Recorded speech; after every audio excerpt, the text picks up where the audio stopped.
Hello বন্ধুরা, আজকে আপনারা দেখতে চলেছেন পৃথিবীর ইতিহাসে অত্যন্ত ভয়ঙ্কর কিছু ঘূর্ণিঝড়, যা 1976 সালের চীনের তাংসাং ভূমিকম্প বা 2004 সালের সুনামির চেয়েও বেশি ভয়ঙ্কর ও ক্ষয়ক্ষতি করেছিল। এরকমই কিছু ভয়ঙ্কর ঘূর্ণিঝড় নিয়ে আজকে আমাদের এই ভিডিও। বাংলার ইতিহাসে সবচেয়ে বিধ্বংসী ঘূর্ণিঝড় হলো বাকেরগঞ্জ ঘূর্ণিঝড়। 1876 সালের 31শে অক্টোবর বাকেরগঞ্জের উপকূলের উপর দিয়ে বয়ে যায় এই প্রলয়ঙ্কারী ঘূর্ণিঝড়।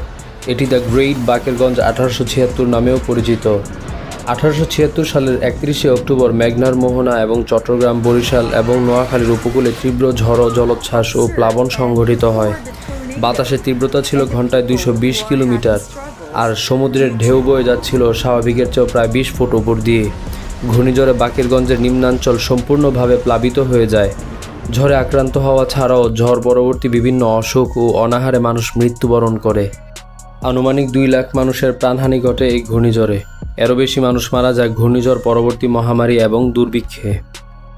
পৃথিবীর ইতিহাসে অন্যতম ঘূর্ণিঝড়ের নাম হলো ভোলা। ঘূর্ণিঝড় ভোলা এখনও পর্যন্ত পৃথিবীর ইতিহাসের সবচেয়ে ভয়ঙ্কর ঘূর্ণিঝড়।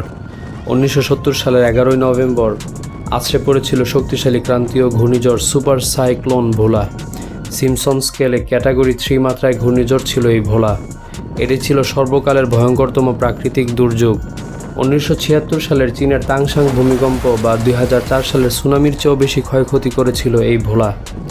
ধারণা করা হয় ঝড়ের কারণে 3 থেকে 5 লাখ মানুষের মৃত্যু হয়েছিল তখন, যার অধিকাংশই গাঙ্গেয় বদ্বীপের সমুদ্র সমতলের ভূমিতে জলোচ্ছ্বাসে ডুবে মারা যান। 8 নভেম্বর ঘূর্ণিঝড়টি বঙ্গোপসাগরে সৃষ্টি হয় এবং ক্রমশ শক্তিশালী হতে হতে এটি উত্তর দিকে অগ্রসর হতে থাকে।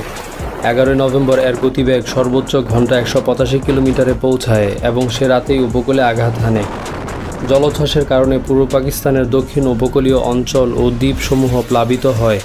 এতে ওইসব এলাকার বাড়িঘর, গ্রাম ও শস্য স্রোতে তলিয়ে যায়। সবচেয়ে ক্ষতিগ্রস্ত এলাকা ছিল তজুমউদ্দিন উপজেলা। সেখানে 1,67,000 অধিবাসীর মধ্যে 77,000 জনই প্রাণ হারায়।